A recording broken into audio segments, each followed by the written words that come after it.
अस्सलाम वालेकुम बच्चों, क्या हाल है आपका? अच्छा, आज हमारा न्यू टॉपिक है एक्शन पोटेंशियल या एक्टिव मम्ब्रेन पोटेंशियल। तो आज हम इस पे बात करेंगे। हमने एक रैंडम जो टॉपिक्स हैं जो इनकी वेटेज ज़्यादा है एमडी कैट और एफएससी में, वो स्टार्ट किए हुए थे। तो आज का हमारा टॉपिक है एक्शन पोटेंशियल। चैनल पे आप न्यू हैं तो चैनल को सब्सक्राइब करें, दोस्तों के साथ शेयर करें ताकि कोई भी वीडियो आए, साथ बेल आइकन को लाजमी प्रेस करें ताकि कोई भी वीडियो आए तो आप तक पहुंचती रहे और आप अपने कॉन्सेप्ट्स क्लियर करते रहें और आगे ग्रूम अप होते रहें, ग्रो होते रहें। दुआएं आपके साथ। अच्छा, आज हम स्टार्ट करते हैं एक्टिव मम्ब्रेन पोटेंशियल। अच्छा, एक्टिव मम्ब्रेन पोटेंशियल या एक्शन पोटेंशियल, सबसे पहले इधर थ्रेशोल्ड स्टिमुलस का मैं पहले आपको बता दूं, उसके बाद हम टॉपिक स्टार्ट करते हैं। थ्रेशोल्ड स्टिमुलस होती क्या है? थ्रेशोल्ड स्टिमुलस होती है, जैसे आप तो एमडी कैट के और बाकी एफएससी के स्टूडेंट्स हैं, आपने साथ फिज़िक्स भी पढ़नी स्टार्ट की हुई होगी। तो फिज़िक्स में आप पढ़ते हैं कि थ्रेशोल्ड फ्रीक्वेंसी वो मिनिमम फ्रीक्वेंसी जो होती है, जो कि आपने फोटो इलेक्ट्रिक इफेक्ट में भी पढ़ा। थ्रेशोल्ड फ्रीक्वेंसी होती है वो मिनिमम फ्रीक्वेंसी जो कि इजेक्ट करवा देती है इलेक्ट्रॉन को। अच्छा, इधर इधर भी वो सेम कॉन्सेप्ट ही है लेकिन और तरह से है। अच्छा, थ्रेशोल्ड स्टिमुलस क्या है? थ्रेशोल्ड स्टिमुलस है वो minimum power of stimulus, stimulus वो कम से कम स्टिमुलस जो नर्व इम्पल्स को स्टार्ट करवा दे, नर्व इम्पल्स को इनिशिएट करवा दे, वो होती है थ्रेशोल्ड स्टिमुलस।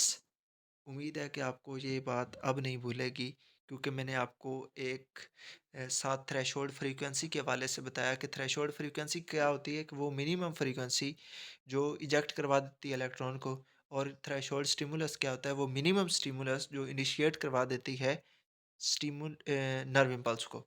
ओके होगी बात। अच्छा, हमने पहले जो रेस्टिंग मोमेंट पोटेंशियल पढ़ा, तो उसमें मैंने आपको बताया कि रेस्टिंग मोमेंट पोटेंशियल जो होता है वो अनस्टिमुलेटेड स्टेट होती है, और ये जो एक्शन मोमेंट पोटेंशियल है ये स्टिमुलेटेड स्टेट होती है। उधर हमने पढ़ा कि जो आउटर साइड होती है वो ज़्यादा पॉजिटिव होती है इनर साइड से। इधर हमने पढ़ना है कि ये जो इसकी आउटर साइड होती है वो नेगेटिव होती है, इनर साइड जो होती है वो ज़्यादा पॉजिटिव होती है। Let we start. अच्छा, under normal condition a nerve impulse is initiated by an appropriate stimulus called threshold stimulus. अच्छा, ये बात मैंने आपको बता दी। Applied at one end of the neuron and it results in a remarkable localised change in the resting moment potential. अच्छा, जो resting moment potential होता है, जो अनस्टिमुलेटेड स्टेट होती है, जो कि पोलराइज्ड स्टेट होती है। अच्छा, जब उसमें चेंज आएगा तो नर्व इम्पल्स पैदा होगी। अच्छा, चेंज किसकी वजह से आएगा? थ्रेशोल्ड स्टिमुलस की वजह से आएगा। ये हम एक ओवरव्यू ले लें, फिर आपको कॉन्सेप्ट इंशाल्लाह देंगे। अच्छा, it disappears for a brief instant and is replaced by a new potential called action potential और एक्टिव मोमेंट पोटेंशियल। अच्छा, जो रेस्टिंग मोमेंट पोटेंशियल थी, अनस्टिमुलेटेड स्टेट थी, उधर थ्रेशोल्ड स्टिमुलस आई। थ्रेशोल्ड स्टिमुलस ने क्या किया? उसको एक नर्व इम्पल्स इनिशिएट करवाई। जब नर्व इम्पल्स इनिशिएट हुई तो जो हमारे पास है, जो रेस्टिंग मेम्ब्रेन पोटेंशियल है, वो डिसअपेयर हुआ और एक ब्रीफ इंस्टेंट के लिए एक्शन मेम्ब्रेन पोटेंशियल। अच्छा जी, हमारे पास एक ब्रीफ इंस्टेंट के लिए जो है वो एक्शन पोटेंशियल आ जाता है, एस्टेब्लिश हो जाता है। उसके बाद फिर जो है रेस्टिंग मेम्ब्रेन पोटेंशियल एस्टेब्लिश हो जाता है। During this stage the inner membrane surface becomes more positive than the outside. This change is so brief. अच्छा, हमने रेस्टिंग मेम्ब्रेन पोटेंशियल में देखा जो आउटर साइड होती है वो ज़्यादा पॉजिटिव होती है इनर साइड से, लेकिन इधर क्या होता है, चार्जेस जो हैं वो रिवर्स हो जाते हैं। जो इन साइड है वो ज़्यादा पॉजिटिव हो जाती है आउटसाइड से, आउटसाइड नेगेटिव हो जाती है। This change is so brief, ये बहुत छोटे से टाइम के लिए होता है। For perhaps becomes for perhaps a millisecond. ये इंपॉर्टेंट एमसीक्यूज है, एमडी कैट में भी आता है और एफएससी में भी आता है। मिली सेकेंड्स और 2 to 3 मिली सेकेंड्स, ये भी आप नोट डाउन कर लें, 2 to 3 मिली सेकेंड्स। अच्छा, that only a portion of neuron is in active moment potential, के एक जो पोर्शन ऑफ न्यूरॉन होता है बस वो एक्शन पोटेंशियल में होता है, एक्शन एक्टिव मोमेंट पोटेंशियल में होता है, और वो पोर्शन फिर यहाँ से आगे गया, आगे गया, आगे गया, इस तरह होके आगे इम्पल्स जाती है। मैं आपको दिखा देता हूँ कि ये पहले आया, ये चेंजेस हुई, फिर ये आगे चला गया, फिर ये आगे चला गया, फिर आगे आगे आगे आगे, इस तरह जाके आगे इम्पल्स चली जाती है। ये इस तरह ये फंक्शन होता है। अच्छा, नेक्स्ट हम चलते हैं द मेजर फैक्टर। अच्छा, रेस्टिंग मेम्ब्रेन पोटेंशियल में भी हमने पढ़ा कि जो फैक्टर्स होते हैं इसमें इन्वॉल्व होते हैं। सोडियम और पोटेशियम आयंस उधर पे पढ़ा।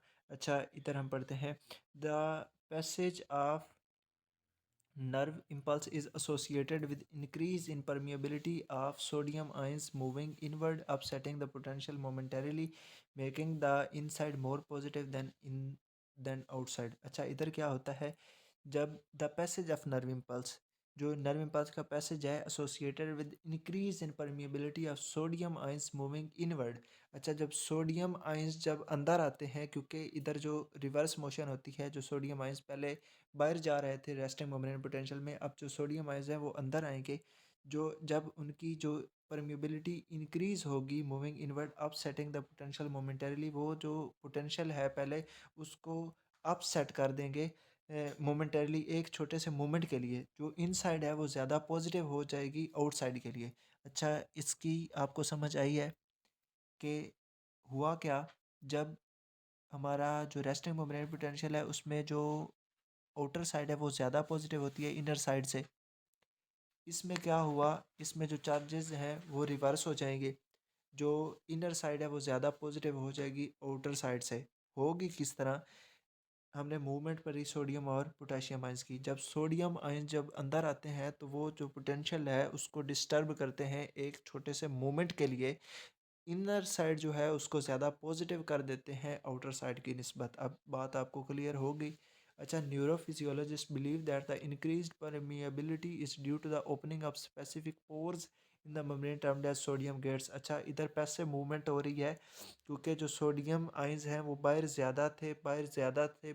अंदर आ रहे हैं, अंदर कम है सोडियम आयंस, तो ये क्या है, पैसिव मूवमेंट है। इधर कोई एटीपी की ज़रूरत नहीं होती। और मैंने आपको बताया हुआ है कि जो एक्टिव होती है मूवमेंट उसके लिए एटीपी की ज़रूरत होती है और वो पंप करते हैं। जिस तरह जो पंप होता है उसके लिए एटीपी हमें चाहिए होती है। जैसे पंप हमारे पानी वाले पंप होते हैं, उसके लिए हमें कहीं कम मतलब ज़्यादा कम पानी वाली जगह से ज़्यादा पानी वाली जगह पे पानी को ले जाना हो तो पंप की हमें ज़रूरत पड़ती है।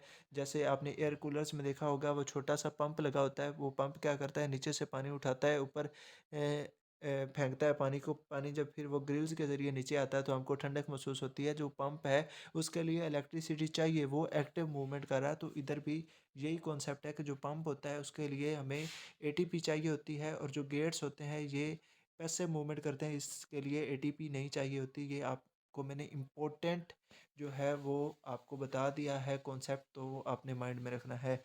When this gets open sodium ions rush into the neuron by diffusion, some potassium moves out. अच्छा, जो सोडियम आयंस है वो इनसाइड आ जाते हैं और जो पोटेशियम आयंस है वो मूव आउट हो जाते हैं। इस तरह ये गेट्स काम करते हैं।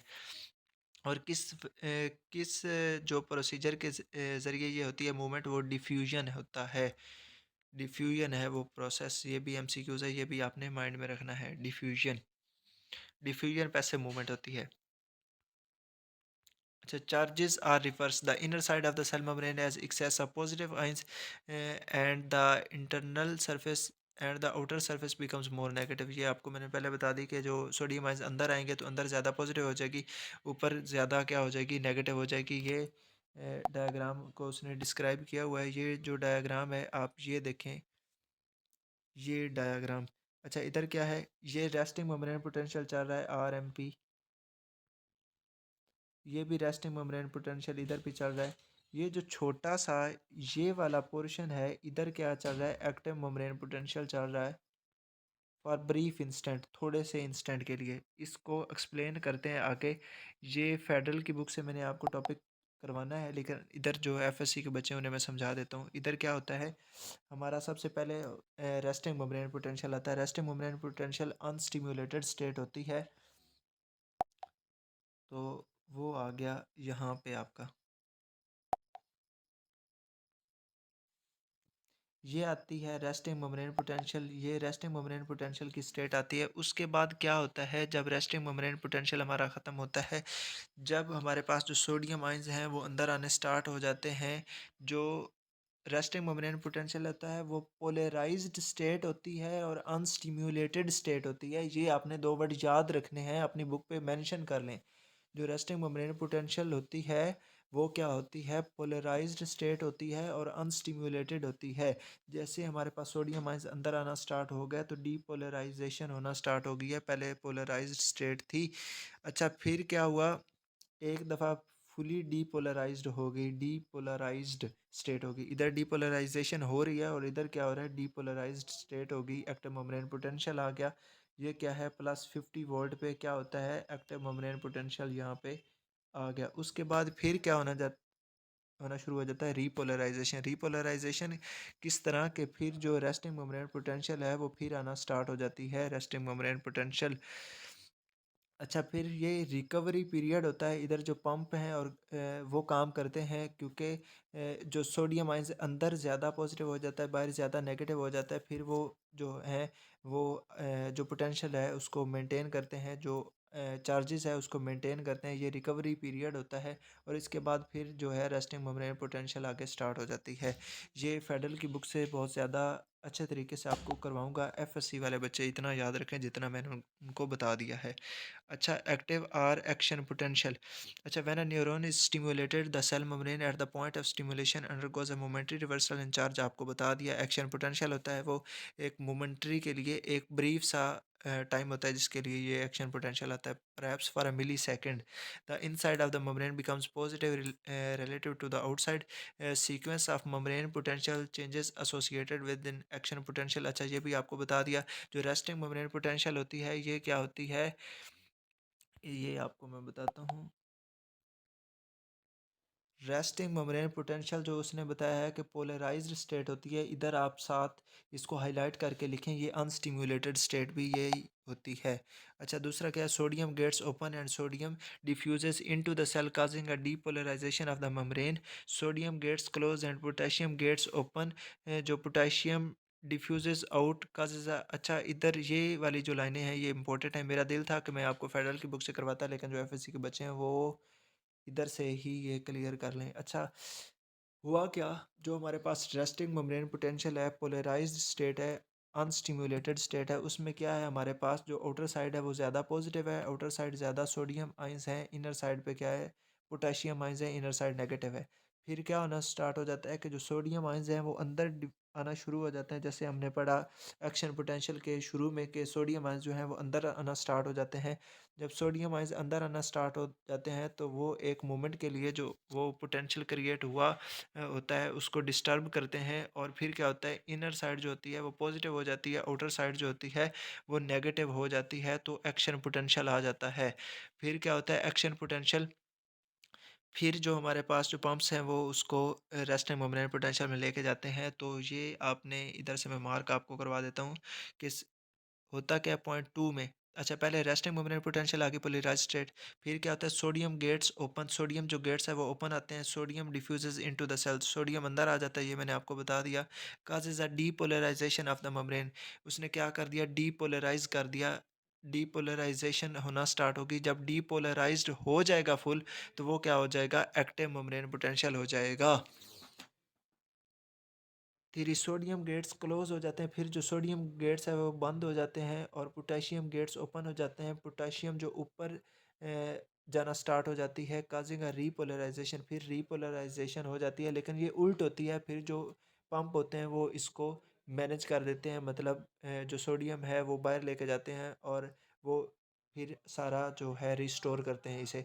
और ये जो सारा प्रोसेस होता है 2 to 5, ये 2 to 3 मिली सेकंड, ये मैंने आपको पहले बता दिया हुआ था एमसीक्यूज, ये इतना टाइम लगता है। अच्छा पैसेज ऑफ नर्व इम्पल्स, ये ऊपर वाला जो पॉइंट आपके जो समझ आपको शायद नहीं आई, सोडियम गेट्स और पोटेशियम गेट्स, ये मैं दोबारा करवा दूंगा, इधर आपको नीचे समझा दूंगा। अच्छा पैसेज ऑफ नर्व इम्पल्स, अच्छा जो पैसेज ऑफ नर्व इम्पल्स है, during active membrane potential the neuron conducts the impulses in the form of nerve impulse.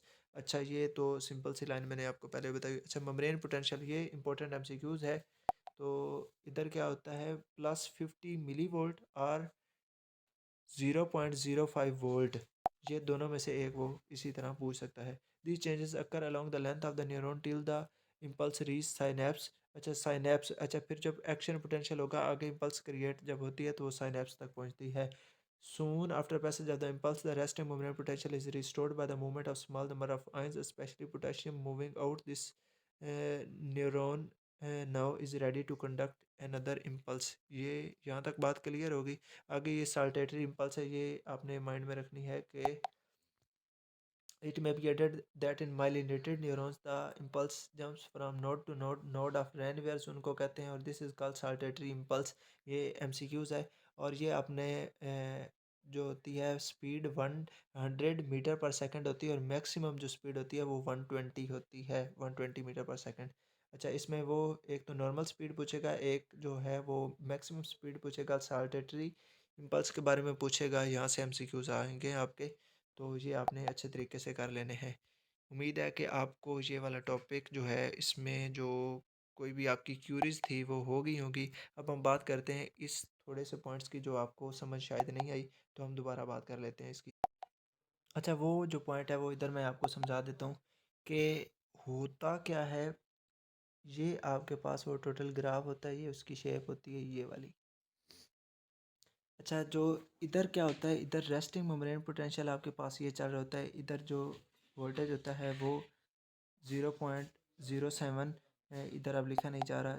इधर जो होता है वो ये रेस्टिंग मेम्ब्रेन पोटेंशियल इधर चल रहा होता है। रेस्टिंग मेम्ब्रेन पोटेंशियल में होता क्या है, रेस्टिंग मेम्ब्रेन पोटेंशियल में जो सोडियम आयंस हैं वो बाहर ज़्यादा होते हैं, और अंदर पोटेशियम आयंस ज़्यादा होते हैं।